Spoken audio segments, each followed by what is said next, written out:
On the 26th of December 2012, I came back in office as Prime Minister. At that time, in my country, we saw a tall wall on which many saw the writing, thinking that Japan was doomed. Japan was losing population. The population was aging. Japan could not grow, or so the argument went. It was a wall of despair, a wall of Japan pessimism. Since that time, our working age population has dropped by 4.5 million people. We have responded by pushing hard for womenomics, encouraging more and then still more women to work while lessening the burden women shoulder. As a result, we now have 2 million more, repeat, 2 million more women employed. The rate of female labor participation has hit 67%, an all-time high for Japan, and higher than, say, in the US. Meanwhile, the number of people over 65 still actively working has also increased by 2 million, thanks to our policies that enable them to keep working. After each job seeker, you see more than one employer chasing, and that's the same throughout the country, a picture never seen before. Out of every 100 college graduates looking to work, 98 find employment, also a record number. Corporate Japan has responded by raising wages by 2% year on year, the highest rise since the beginning of the century for 5 consecutive years. As a result, during my 6 years in office, Japanese GDP has grown by 10.9%, adding $490 billion US. A long-awaited positive feedback cycle is taking root, with growth in employment and income, generating greater demand and even more employment. In order to make our growth long-lasting, we are encouraging investment which will enhance productivity. Recently, we made a new law under which, for the next 5 years, as many as 340,000 skilled workers will be invited to Japan from abroad. How about the gap between the rich and the less affluent? During my administration, the child relative poverty rate, which had never before gone down, did go down for the first time, and did so significantly. Before my administration started, only 24% high school seniors from single-parent homes went to college. Recent figures show that number has risen to 42. It will go further as we are going to expand our free education program from October this year onward.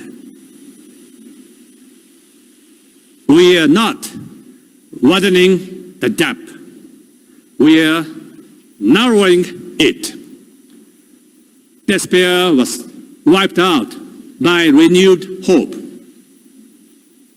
Hope, ladies and gentlemen, is the most important factor for growth. A country aging can still grow as a hope-driven economy. May I now solemnly declare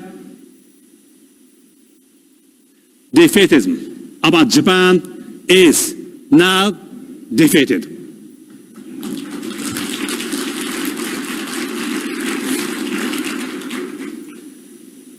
Now, later this year in June, in Osaka, Japan, we will be hosting this year's G20 summit.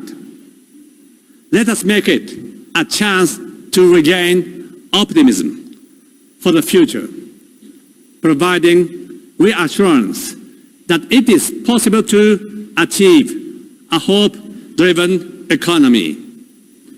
As always, at that summit, we are going to discuss a range of issues. But today, I will focus on two big issues, only two.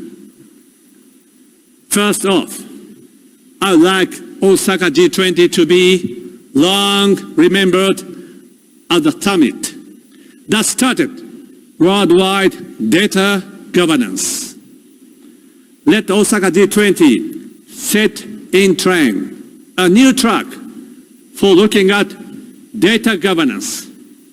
Call it the Osaka track. Under the roof of the WTO, the time to do so is ripe. Ladies and gentlemen, as we all know that for decades to come, it will be digital data driving our economy forward.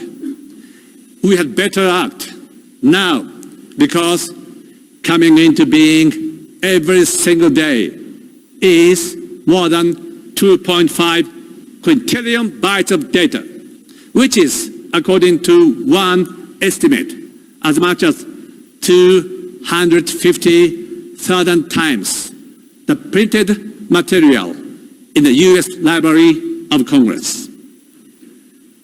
A delay of 1 year means we'll be light years behind. We must, on one hand, be able to put our personal data and data embodying intellectual property, national security, intelligence, and so on, under careful protection, while, on the other hand, we must enable the free flow of medical, industrial, traffic, and other most useful, non-personal, anonymous data to see no borders.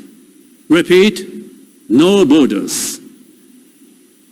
The regime we must build is one of 4 DFFT, data free flow with trust. Non-personal data.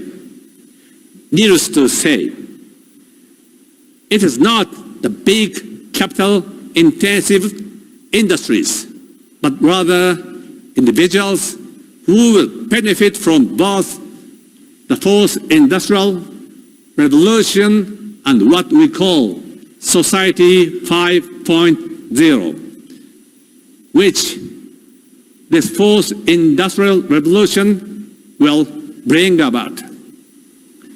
In Society 5.0, it is no longer capital, but data that connects and drives everything helping to fill the gap between the rich and the less privileged. Services of medicine and education from elementary to tertiary will reach small villages in the sub-Saharan region. Girls who have given up going to school will see beyond their own village a wider horizon where the sky is the limit. Our task is obvious.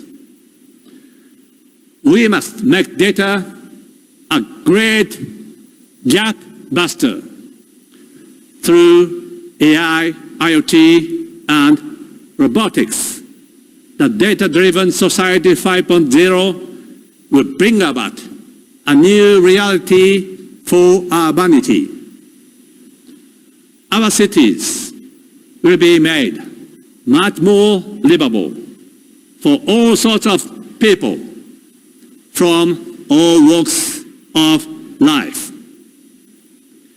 To that end, the promise I made 5 years ago still holds today, that I will continue to work as a drill bit, drilling right through outdated relations to change them. The engine for growth, if you think about it, is fueled no longer by gasoline, but more and more by digital data. When we say we need to change the WTO, we are still thinking about goods, agricultural or otherwise, for which distances and borders matter. We have yet to catch up with a new reality in which data drives everything, where the DFFT, the data free flow with trust, should top the agenda in our new economy. In a sense, it's all déjà vu. When John D. Rockefeller was building Standard Oil, no one knew what to do with gasoline dumped into the nearby Cuyahoga River. Gasoline caused fires many times. It took 3 to 4 decades before we humans came to know the value of gasoline. About 20 years into the 20th century, gasoline was running cars and flying airplanes. It is the same, isn't it, about data? Around 1995, we started to use the internet on a massive scale. But it was almost 20 years into the 21st century that we found data driving our economy. Why not start the Osaka truck and make it a very fast truck? It will be great if every one of us from the US, Europe, Japan, China, and India, to live 14 countries in Africa, share our efforts and our successes in breathing fresh life into the WTO. In Osaka, here comes my second point. Ladies and gentlemen, I would very much like to highlight what innovation does and how much innovation counts in tackling climate change. Because, and this is an important because, we need disruptions to remind us of that. The IPCC, in its recent 1.5-degree report tells us that global net human-caused emissions of CO2 should reach net zero around 2050, meaning that any remaining emissions would need to be balanced out by removing CO2 from the air. We must invite more, still more disruptive innovations before it's too late. CO2, ladies and gentlemen, could well be the best and most affordable resource for multiple uses. There is artificial photosynthesis, for which a key discovery, one photocatalysis, we made by Akira Fujishima, a Japanese scientist. An old technology of methanation is getting attention anew to remove CO2. It's time now to think about CCU, carbon capture and utilization. Hydrogen as both a primary source and, more importantly, a carrier of energy must become cheaper and more easily affordable. My government is aiming to reduce the production cost of hydrogen by at least 90% by the year 2050 to make it cheaper than natural gas. We will be inviting to Japan topmost experts in science and technology from G20 member countries to combine forces in accelerating innovations.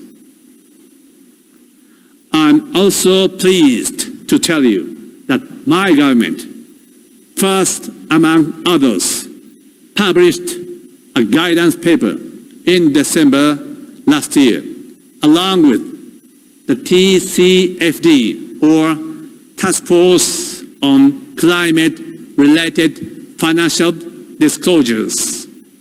ESG investment worldwide has grown over the last 5 years by more than $9 trillion US.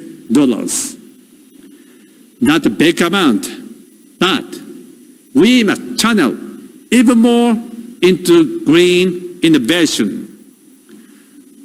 And the guideline we put together will help motivate more companies to spend greater amounts on disruptive innovations. I must say that spending money for a green earth and blue ocean, once deemed costly, is now growth generator. Decarbonation and profit making can happen in tandem. We policymakers must be held responsible to make it happen, as I'll be stressing in Osaka this year. At the deepest spot on the Pacific Ocean, we now find something terrible going on. The bodies of small sea fleas down at the bottom of the ocean hold toxic PCB contaminants in very high density. Some say that microplastics are the cause. Again, in Osaka, I would like to build a shared sense that it takes a worldwide commitment not to increase but to reduce plastics flowing into the seas. There is absolutely no need to restrain our economic activities. Innovation, again, is what counts. Let us jumpstart from Osaka toward worldwide action to that end. My third and last point is about Japan's commitment. Japan is determined to preserve and committed to enhancing the free, open, and rules-based international order. Ladies and gentlemen, I'm so very much pleased and proud to tell you that on December 30th, 2018, we finally brought TPP-11 into effect. Now, I must say, I'm just as pleased and just as proud to make another announcement. Effective the 1st of February, which is just around the corner, the EU-Japan Economic Partnership Agreement will enter into force. The entire world should benefit from the economies and efficiencies these two mega deals will bring about. I call on all of you, ladies and gentlemen, to rebuild trust toward the system for international trade. That should be a system that is fair, transparent, and effective in protecting IPR, and also in such areas as e-commerce and government procurement. TPP-11 and the EU-Japan EPA both aim at achieving those goals. Let us begin here. The US, Europe, and Japan must join forces to facilitate changes within the WTO, especially its rules for government subsidies. The Osaka track, needless to say, will make the WTO more relevant in the age of the data-driven economy. I said at the beginning, ladies and gentlemen, that hope matters more than anything when it comes to generating growth. Hope is about looking forward to tomorrow, next year, the year after next, and 10 or 20 years down the road. Fortune has embraced my country. Events we are hosting over the next decade, beginning with this year's G20 and Rugby World Cup, and extended to Tokyo 2020 for the Olympics and Paralympics, and to World Expo 2025, Osaka, Kansai. Most importantly, this year, for the first time in as long as 200 years, His Majesty, the Emperor of Japan, will abdicate and a new emperor will take the throne. It is the dawn of a new era. Japan, now reinvigorated and revitalized with your embrace, will continue to be one of the foremost open, democratic, and law-abiding contributors to peace and growth in the world. Thank you so much.